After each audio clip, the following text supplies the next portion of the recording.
Magandang umaga mula sa Pag-asa Weather Forecasting Center. Ito na ang ating update sa magiging tayo ng panahon sa susunod na 24 oras. Patuloy ang epekto ng shear line o yung pagsasalubong ng mainit at malamig na hangin sa ilang areas ng Hilagang Luzon.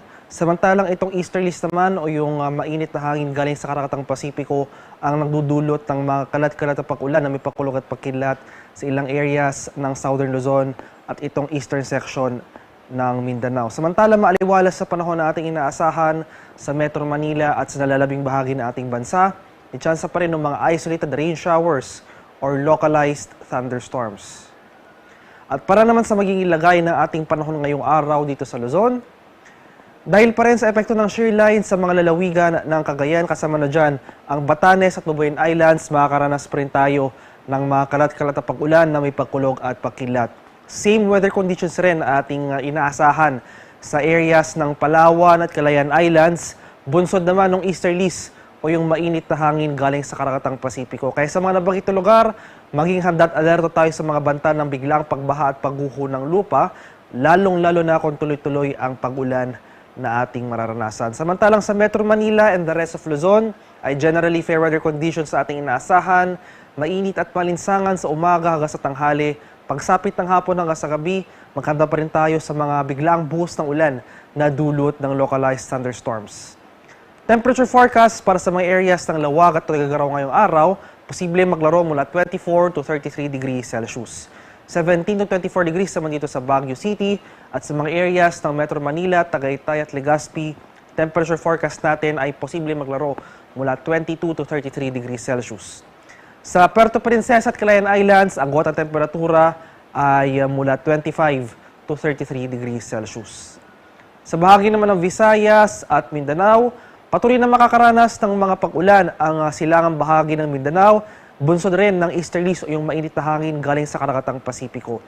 Samantalang sa buong Visayas at sa nalalabing bahagi ng Mindanao ay maaliwalas na panahon na rin na ating inaasahan. Generally, fair weather conditions, magkanda pa rin tayo sa mga tsansa ng isolated rain showers or localized thunderstorms. Temperature forecast para sa mga areas ng Visayas ngayong araw, posible maglaro mula 26 to 32 degrees Celsius. At sa bahagi naman ng Mindanao, temperature forecast natin ay posibleng maglaro mula 24 to 33 degrees Celsius. At sa kalagay naman ng ating karagatan, wala pa rin nakataas na gale warning sa anumang baybayin ng ating kapuluan. Kaya naman malayang makapalaot ang ating mga kababayang mangingisda at may mga maliliit na sasakyang pandagat. Iba yung pag-ingat pa rin sa ating mga kababayan na maglalayag, partikular na sa mga dagat baybayin ng Hilagang Luzon dahil makakaranas pa rin tayo dyan ng katamtaman hanggang sa maalong karagatan. At para naman sa ating 3-day extended weather outlook sa mga piling syudad ng ating bansa, bukas araw ng Lunes hanggang sa November 7, araw ng Martes, inasahan natin ang muling pagbugso or paglakas ng ating hanging amihan o northeast monsoon sa ilang areas ng northern at central Luzon. Makakaranas tayo ng pangkalahatang maaliwalas na panahon. Nandiyan pa rin yung mga tsansa ng pag-ulan. Kung may mga pag-ulan man tayong maranasan, ito yung mga light rains o yung mga mahihinang pag-ulan lamang na dala ng amihan sa mga areas ng Metro Manila at Baguio City. Samantala sa area ng Bicol Region, especially dito sa Legazpi City, inaasahan natin yung posibleng epekto ng shear line o yung convergence ng mainit at malamig na hangin. Kaya sa mga araw ng Lunes at Martes, makaranas tayo ng kalat-kalat na pag-ulan na may pagkulog at pagkilat.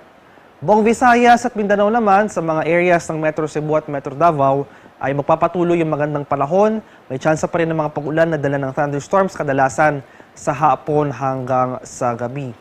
At pagsapit naman ng November 8, araw ng Miyerkules, inaasahan natin bahagyang hihina or magre-recede yung epekto ng hanging amihan sa ilang areas ng Central Luzon. Kaya pagsapit ng Miyerkules sa syudad ng Metro Manila, makakaranas muli tayo ng mataas na tsansa ng mga localized thunderstorms pagsapit ng hapon hanggang sa gabi. Ngayon pa man magpapatuloy yung epekto ng amihan sa malaking bahagi ng Northern Luzon. Kaya sa Baguio City, nandyan pa rin yung mga tsansa ng mga kaulapan at mahihinang pag-ulan. Sa bahagi naman ng Legazpi City, sa araw ng Miyerkules, magpapatuloy yung epekto ng shear line kaya makakaranas pa rin tayo ng mga kalat-kalat na pag-ulan na may pagkulog at pagkilat sa nabanggit na lugar. At magpapatuloy rin yung magandang panahon sa Metro Cebu sa araw ng Miyerkules. At sa Metro Davao area at sa eastern section pa ng Mindanao, inaasahan natin yung posibleng epekto ng trough o extension ng isang low pressure area na posibleng mabuo sa labas ng ating Philippine Area of Responsibility. Kaya sa araw ng Miyerkules sa eastern section ng Mindanao, makakaranas tayo ng mataas na tsansa ng kaulapan at mga kalat-kalat na pag-ulan, pagkulog at pagkilat. Ang haring araw dito sa Kamaynilaan ay sisikat mamayang 5:53 ng umaga at lulubog naman mamaya sa ganap na 5:27 ng hapon.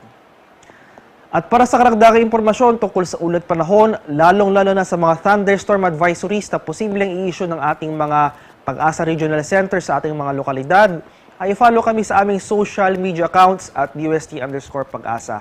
Mag-subscribe na rin kayo sa aming YouTube channel sa DUST Pag-asa Weather Report at palagi bisitahin ang aming official website sa pag-asa.dust.gov.ph. At yan lamang po ang latest mula dito sa Pag-asa Weather Forecasting Center. Magandang umaga sa ating lahat. Ako po si Dan Villamil nag-uulat.